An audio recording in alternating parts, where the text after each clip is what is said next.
Hello dear students, very good morning. प्यारे बच्चों, we were revising our literature part, specially poems. Yesterday we have revised two poems at once, Ice and Fire and Dust of Snow.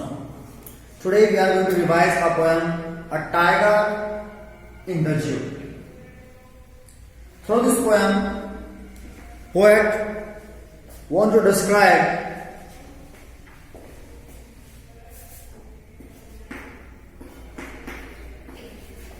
a tiger in the zoo, written by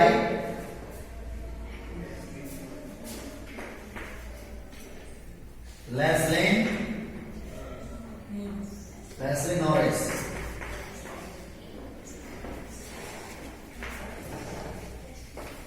Well, in this poem, he is trying to describe that how animals pass their life. Those have lost their freedom, as we are human beings, and some of you are slave. Someone has snatched your freedom. Then how do you feel? How do you live? What would be your feelings?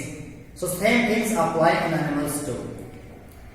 As he has gone through zoo and he has seen so many animals, so it could be that he was watching a tiger, and when he watched tiger, that he felt distressed.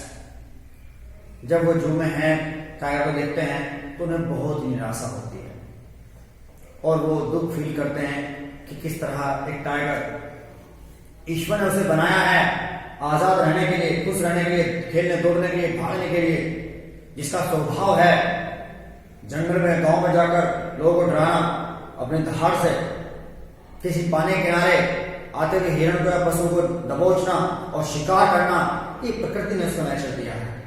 He lived his freedom, but now he is in जू. अब वो एक जू में है, चिड़ियाघर में है, एक पिंजरे में कैद है. वो अपना स्वभाव बदल चुका है, दुखी है, गुस्से में है, कुछ नहीं कर सकता. एटलीस्ट जिस तरह उसका स्वभाव झपटने का होता है, शिकार करने का होता है, उसने वो छोड़ दिया है. जब वहां लोग उसे देखते हैं, वो आने जाने वाले लोग इग्नोर कर देता है. सो बस केवल बेचारा पिंजरे में होता है, रात को स्टार्स देखता है, खुद को देखता है. Thing is that he is not at all happy. वो खुश नहीं. So here by watching that, poet has narrated his feelings and he has described that how a person live a life if you snatch his freedom.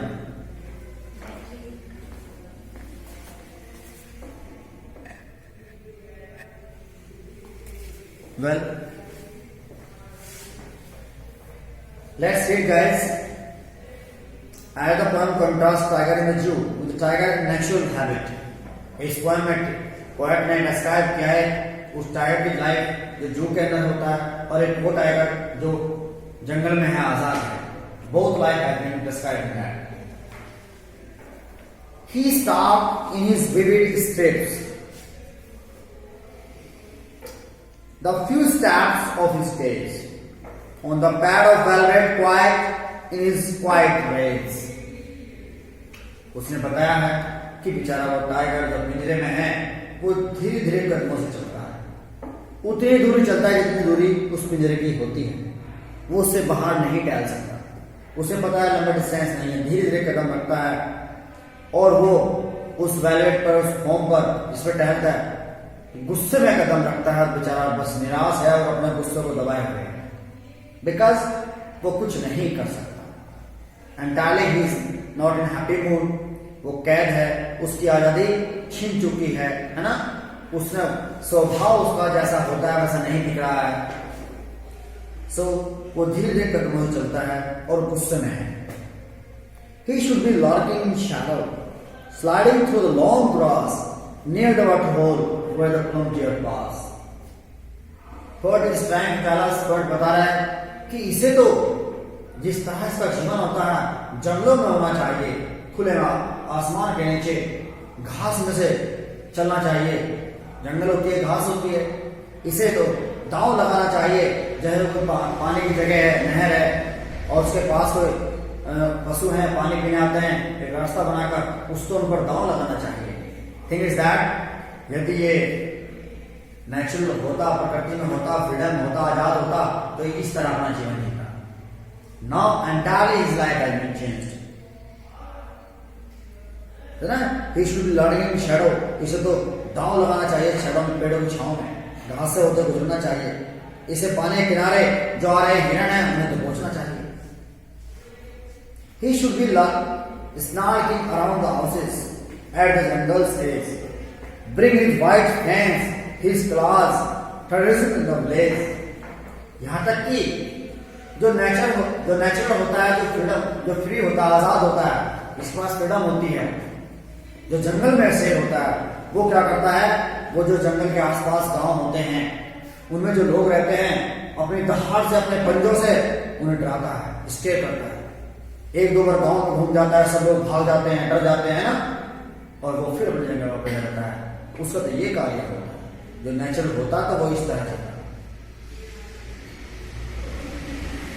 He should be snorting around the houses, उसको जो जंगल के किनारे घर हैं उनकी तरफ चक्कर लगाना चाहिए और अपने पंजों से, अपने नाखूनों से, अपनी आवाज से दहशत फैलानी चाहिए।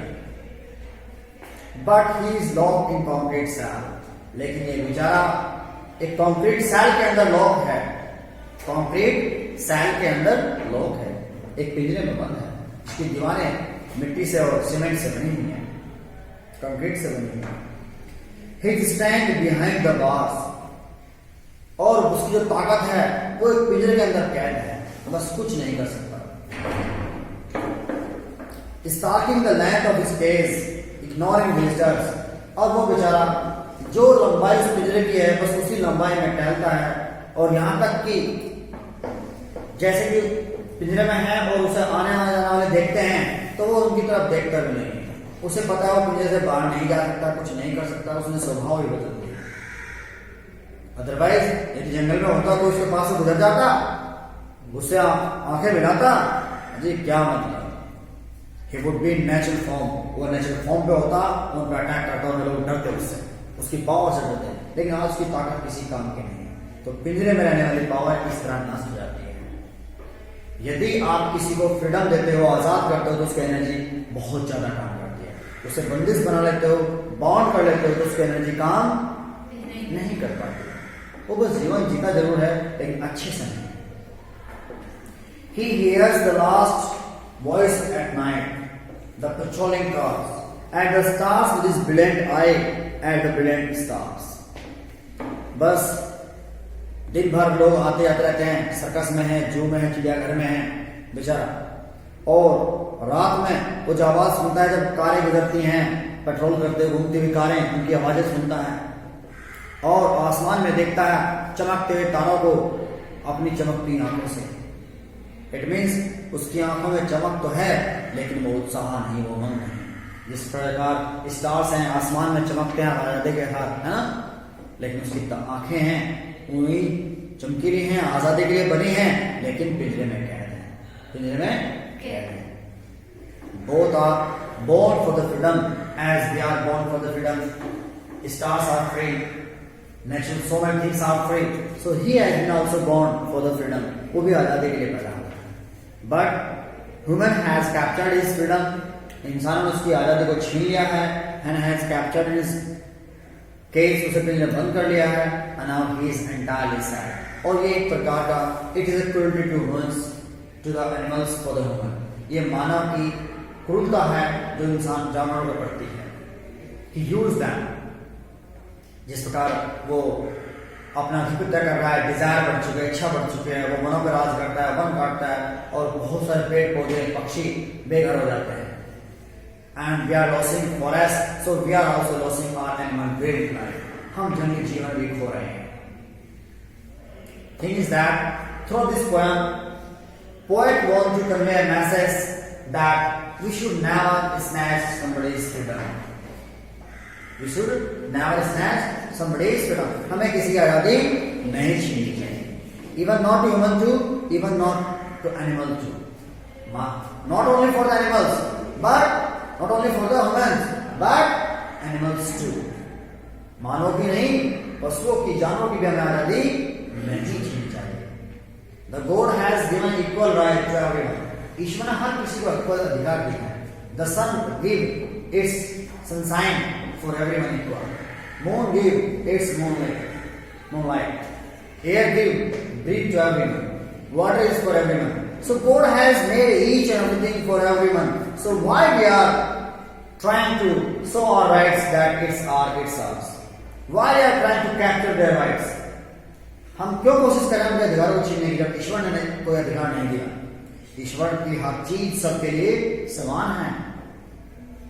Only the desirable person who has desire, deep desire, or just who is ambitious to capture, who is hunger or power, they snatch others' freedom.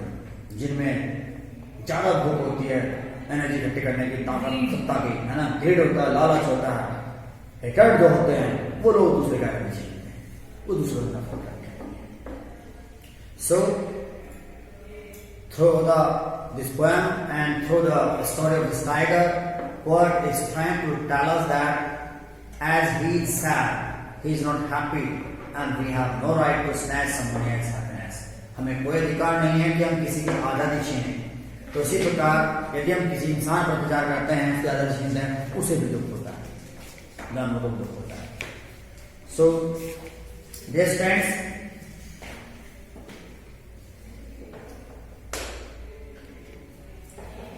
you could now find out the bookworm of this poem.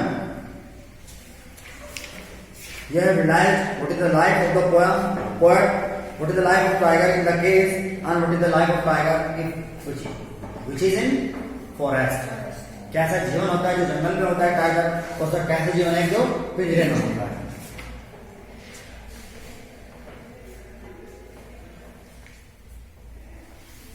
Now, as you will find out read the poem again and you will see, you will find some words that are telling, describing the movement of tiger. आप इस poem को पढ़ते हैं और कुछ ऐसे word निकालते हैं जो टाइगर्स के मूवमेंट को शो करते हैं. तो कौन से मूवमेंट्स हैं, कौन से वर्ड्स हैं जो इसको मूवमेंट शो कर रहे हैं? स्टॉक्स, वो टहलता है. स्लाइड, वो मूव करता है. लड़की, वो निकलता है.